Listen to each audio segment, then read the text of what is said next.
Oke, di dalam bahasa C ada beberapa fungsi untuk melakukan perulangan ya. Jadi misalkan yang pertama adalah while. Saya rasa Anda paham lah bahasa Inggrisnya while, apabila gitu ya.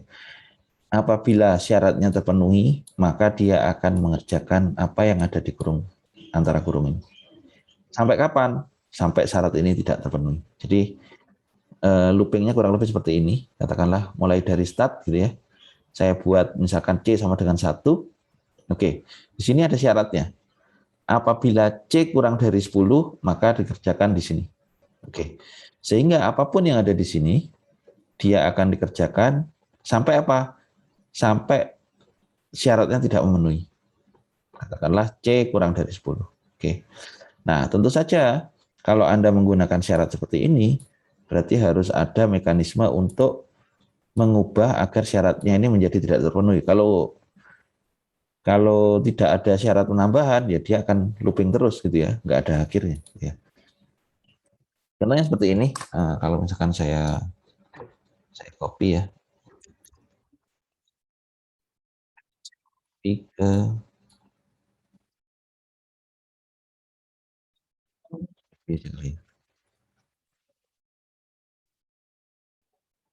nggak nyala deh. Oke. Nah, biasakan Anda kalau buat program itu bertingkat gini ya. Kenapa? Untuk memudahkan antara blok ini blok segmennya, bahwa bahwa ini adalah blok utama, kemudian di dalam sini ada blok ini. Oke. Nah, sekarang kita lihat ya. Pertama ada int counter, berarti saya bikin variabel namanya encounter. Kemudian encounter saya kasih nilai 1. Oke. Nah, sekarang dia ada while. Artinya dia akan mengulang selama encounter kurang dari 10. Gitu ya. Nah, berarti nilai awalnya berapa? 1. 1 apakah kurang dari 10? Iya ya. Sehingga dia masuk ke sini, dia akan cetak urutan ke sekian, gitu ya. Oke, urutan ke persen D-nya adalah diisi encounter sama dengan encounter, jadi diisi. Kemudian berikutnya, ini adalah istilahnya countingnya untuk menambah. Gitu ya. Jadi begitu masuk ke sini, maka encounter sama dengan encounter plus 1. Berarti encounter jadi berapa sekarang angkanya? Membantu? Gitu masuk sini. Jadi berapa? Kalau tadi jadi berapa? 2. Jadi kalau misalkan di sini 2, dia kembali lagi. Sampai kapan? Sampai berapa ini? Dia akan mengulang sampai berapa? Sampai 9. Berapa? 9 atau 10? Kalau 10 memenuhi syarat ini enggak? Tidak. Tidak, Pak. Tidak, Pak. Oke, berarti Tidak. kalau 10 dia akan langsung keluar ke sini. Itu ya. Jadi kalau misalkan saya jalankan di sini, langsung Anda bisa lihat di sini. Dia akan cetak urutan ke-1 kan gitu ya. Urutan ke-1 pindah baris. Urutan kedua pindah baris dan seterusnya sampai urutan ke-9. Oke. Nah, kira-kira kalau misalkan ini saya buat katakanlah 5 gitu, berarti dia sampai berapa berarti? Makanya. 4. Oke. Nah, kalau misalkan saya lupa nggak kasih ini, apa yang terjadi? Kira-kira apa yang terjadi? Kelup terus, Pak. Apa? Sampai kapan? Sampai kapanpun. Kita coba, nggak tahu error apa enggak ini. Nah, ini ya. Ya ini dia ini jalan terus ini ya. Kapanpun tadi yang di sini. Sampai komputernya saya matikan atau sampai saya stop. Jadi paham ya. Jadi ini yang paling kuncinya sebenarnya kalau kita membuat sebuah counter, apalagi kita menggunakan while, ini kita harus membuat sebuah ini. Oke, sekarang misalkan gini, saya rubah ya. Encounter plus 2. Berarti angkanya jadi berapa? Kira-kira. Ininya saya buat 2. Berarti angkanya berapa aja yang akan tampil? 1, 3, 5, 7, 9. Jangan ganjil. 1, 3. Kenapa? nilai awalnya 1 kan ya. Nilai 1 udah dicetak duluan. 1. Itu masuk sini. Nilai 1 tadi ditambah 2 kan gitu ya. Jadi 2 berarti tadi 3, 5, 7 dan seterusnya. Oke, good. Kita lanjutkan lagi.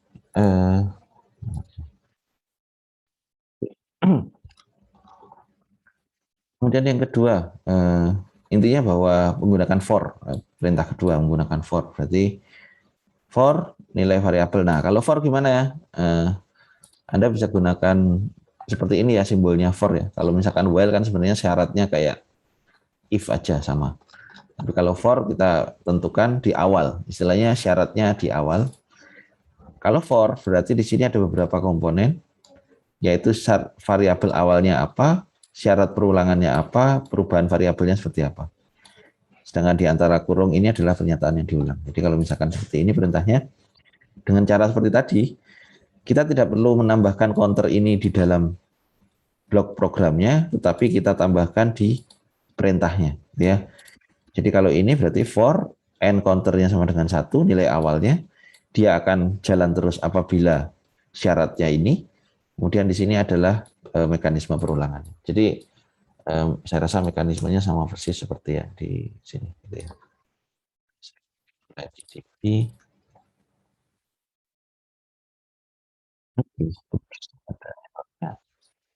Biasanya tanda petik. Oh ya kan benar.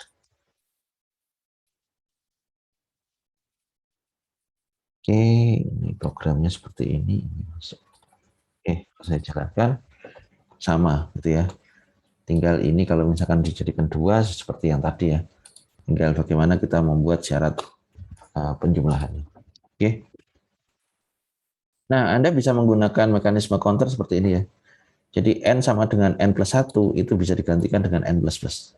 Jadi kalau pernyataannya seperti ini, Anda nggak perlu tulis seperti ini, Anda tinggal bilang NCTR plus plus. Gitu ya. Jadi kalimat ini bisa Anda gantikan dengan ini. Jadi kalau n counter sama dengan n counter plus 1, Anda bisa gantikan dengan n counter plus plus. Oke.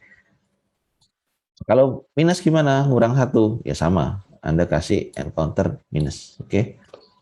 Kalau X sama dengan X plus A, berarti Anda bisa gunakan seperti ini. X plus sama dengan A. Jadi dia akan lompat sebanyak A kali. Gitu ya. Jadi kalau misalkan yang di sini, Anda bisa gunakan seperti ini, seperti tadi. Jadi Anda bisa gunakan n counter plus plus. Ini akan sama aja. Gitu ya. Atau seperti yang tadi, berarti Anda bisa plus sama dengan ininya, apa? Stepnya. Berarti plus sama dengan 2 misalkan. Maka dia akan lompat 22. Seperti yang di oke. Nah, jadi bisa kita gantikan seperti ini agar lebih singkat gitu ya. Jadi yang penting seperti itu. Oke. Nah, kalau program seperti ini ya.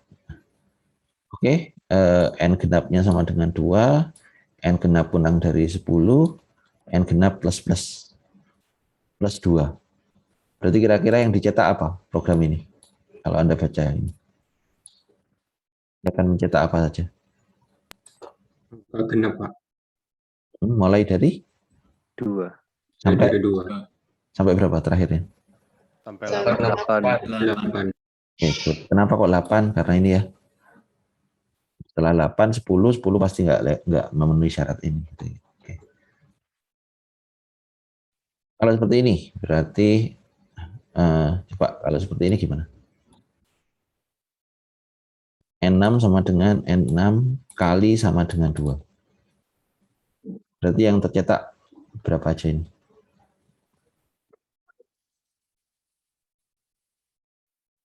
Kira-kira. 148. Apa? Oke, 1 terus? Pertama 1 ya? 2, 4, 8. Terus 2, terus dikalikan 2 lagi, 4, dikalikan 2, 8. Oke. Mungkin sama, tapi paling penting sebenarnya ini ya, Anda pemahaman ini seperti ini. Kalau misalkan ini kali sama dengan 1, apa yang terjadi?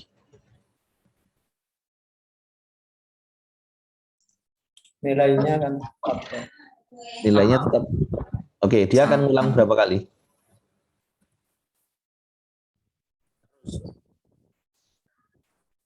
Gimana kalau ininya 1, dia ngulang berapa kali? Sampai tak terhingga, Pak. Oke, good. Kenapa? Karena dia dikalikan 1 terus, sehingga dia nggak pernah mencapai ini kan ya. Sehingga dia akan mengulang di pertama angkanya 1, gitu ya. 1 kali 1 kan gitu ya. Ya 1 lagi, masukkan ke sini apakah 1 kurang dari 10? Ya tetap 1 dikalikan 1 lagi, ya udah terus di situ terus. Paham ya? Jadi hati-hati, saya rasa di situ Anda bisa paham. Oke. Nah, Anda juga bisa menggunakan 2 syarat seperti ini, gitu ya. Jadi nilai awalnya n counternya 1, n6-nya sama dengan 2. Tapi syaratnya hanya 1 yang boleh. Gitu. Anda bisa gunakan n atau or seperti yang di materi kemarin. Gitu ya. Tapi di sini nanti syarat tambahannya Anda bisa gunakan 2 kalinya. Berarti yang n counternya ditambah 1, n6-nya dikalikan 2. Jadi dua-duanya dikalikan. Gitu. Oke, saya rasa itu sih yang penting. Nah, sekarang ini kira-kira ada yang salah nggak ini? Perintah ini.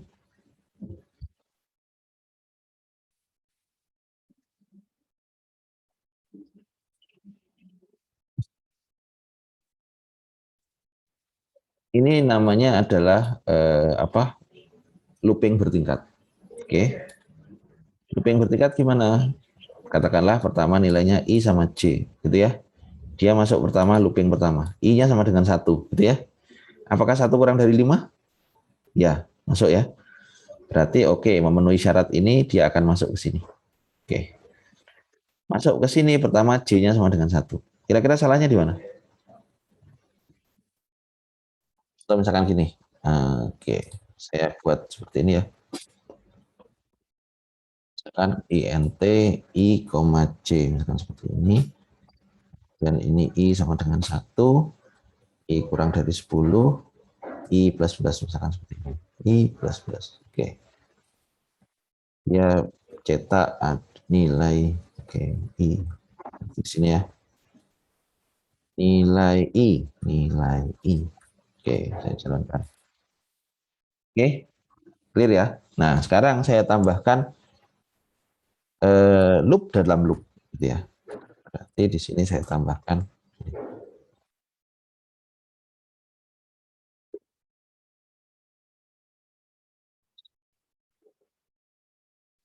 Nah, nilai I sama dengan ini. Nilai J, titik 2, lagi. Oke, I, J. Paham ya? Jadi kalau misalkan yang tadi I saja seperti ini. Kalau J gimana? Berarti pada saat I sama dengan 1, dia akan mengulang yang ini. Gitu kan ya? Sampai mana? Sorry, ininya ganti J ya. Oke. I-nya pada saat I1 berarti di sini, ini jangan banyak-banyak deh biar nggak terlalu lama. Berarti kan dia I-nya 1, dia akan mencetak J-nya 1 sampai 1, 2, 3, 4. Gitu ya. Setelah 4, apa yang terjadi? Dia keluar lagi ke sini, dia balik lagi ke sini, berarti I-nya jadi 2. Gitu ya. Berarti 2 masuk ke sini, J-nya balik lagi 1. Berarti 21, 22, 23, 24. Kan gitu ya. Setelah 24, dia keluar lagi, dia kembali ke sini. I-nya jadi 3. Berarti 31, 32, 33, dan seterusnya. Jadi kalau saya jalankan, oke. Jadi pertama loopnya dia adalah 1, gitu ya. 1, ininya 1. Kemudian ini nambah, berarti I-nya tetap 1, J-nya jadi 2. I-nya 1, 3, dan seterusnya. Oke. Nah, berarti kalau misalkan program yang tadi, mana yang tadi ya? Oke. Kira-kira apa yang terjadi? Salahnya di mana? Yang bisa menemukan salahnya? Pak, mohon maaf itu yang di for J sama dengan 1, J kurang dari 5 itu kenapa kok I plus plus, Pak? Oke, justru yang saya tanyakan itu, salah nggak di situ? Harusnya J plus plus ya, Pak. Oke, kalau misalkan ini I plus plus, apa yang terjadi? Karena saya tanya, balik. Kalau ini plus gimana kira-kira hasilnya? Bakal looping terus. Kenapa, Mas Farid? Looping terus, Pak. Oke, kenapa kok looping terus? Soalnya J-nya nggak bakal lebih gitu ya dari ini. Oke, good. Jadi itu ya. Jadi hati-hati gitu ya. Jadi di sini sudah benar masuk J kan gitu ya. Tapi yang ditambahkan itu bukan J-nya tapi I-nya gitu. Sehingga pada saat dia looping, mungkin I-nya nambah, ditambahin di sini. Tapi J-nya nggak ditambahin gitu. Karena dia tidak memenuhi syarat ini. Jadi dia akan looping sampai kapan ya? Tadi sampai komputernya dimatikan gitu. Sampai programnya di end. Oke ya, paham di sini ya? Oke, good.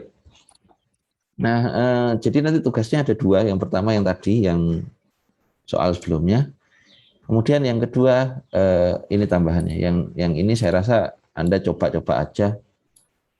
Anda coba aja kan semua programnya looping. Kemudian Anda sudah tahu ini ya, yang salah yang mana. Yang ini yang salah tadi ya. Kalau ini tetap kayak gini ya udah, ini loopingnya nggak akan selesai. Nah, nanti Anda coba membuat program ini.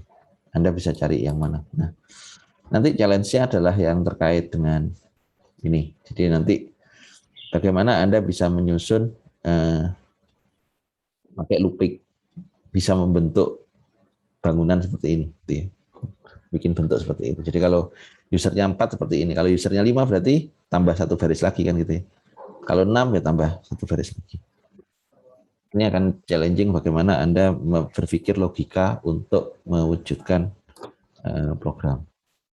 Oke ya, ada pertanyaan. Jadi yang saya rasa ini nggak terlalu kompleks. Anda bisa kerjakan yang ini. Memang sepertinya banyak, tapi programnya sebenarnya sederhana. Sama yang ini. Oke, Anda jadikan satu aja, uploadnya nggak apa-apa di satu tempat. Oke, ada pertanyaan sampai sini ya, Dedik? Oke, kalau nggak ada pertanyaan, kita akhiri dulu ya pertemuannya. Pak, izin bertanya, Pak. Ya, silakan. Pengumpulan itu nanti kita copy codingannya ke Word atau kita screenshot, Pak? Kalian samarannya. Anu aja ditaruh di Word. Jadi gini, skripnya Anda paste di Word, kemudian capture-nya, hasil dijalankannya Anda paste juga di Word. Jadi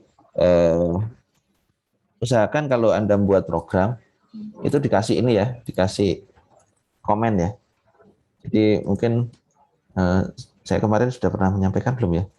Jadi Anda bisa gunakan komen seperti ini, garis miring bintang, berarti misalkan name, berapa nama, dan seterusnya. Artinya setiap program seperti itu, kemudian tugas yang keberapa.